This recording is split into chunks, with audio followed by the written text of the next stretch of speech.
Hello, my name is Arsenios Hadjigeorgiou and I'm going to talk to you about my project in the summer of HPC called Visualization Schema for HPC Gyrokinetic Data. One problem I had with my project was that when I was struggling to understand the science behind it, I couldn't say, come on, you'll get it, it's not nuclear physics, because that's exactly what it is.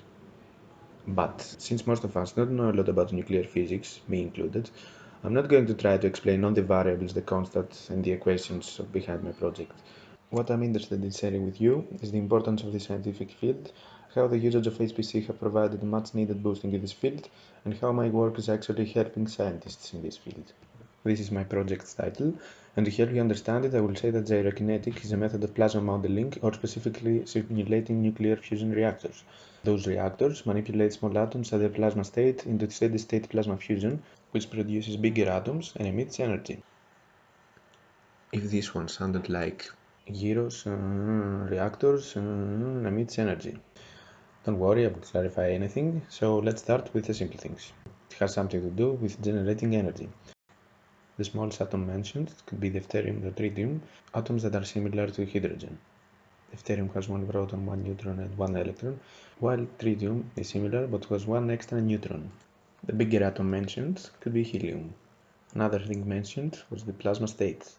Plasma is a physical state of matter like solid, liquid and gas. Usually by rising temperatures, atoms are ionized and ions and electrons are floating independently with large energy.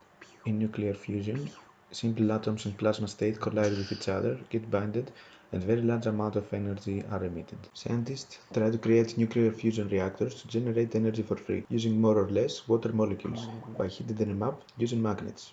It's like what happens in Sun's core. It also makes Earth happy, since it doesn't generate nuclear waste. But why would you need a simulation for this? Scientific research in fusion power started back in 1940s, but is still in development.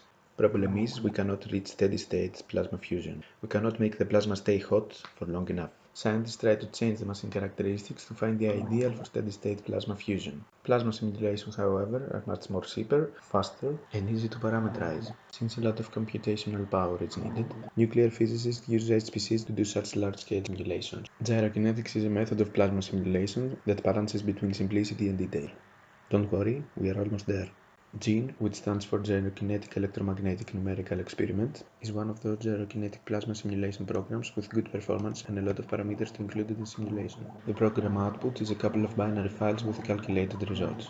The major drawback GENE has is that the only way to visualize and analyze those results is a commercial plugin based on the IDL language. Let's see what an IDL user has to say about it.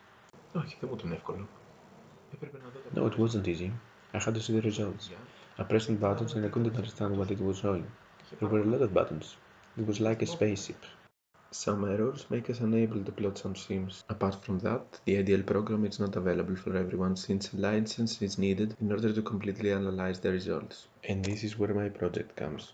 What we managed to do is to reproduce some of the plotting schemes of the IDL program into a clean, modern, simple, and minimal GUI. The code was written in Python using PyQt5. We also used some plotting scripts written for a GeneTK inter branch.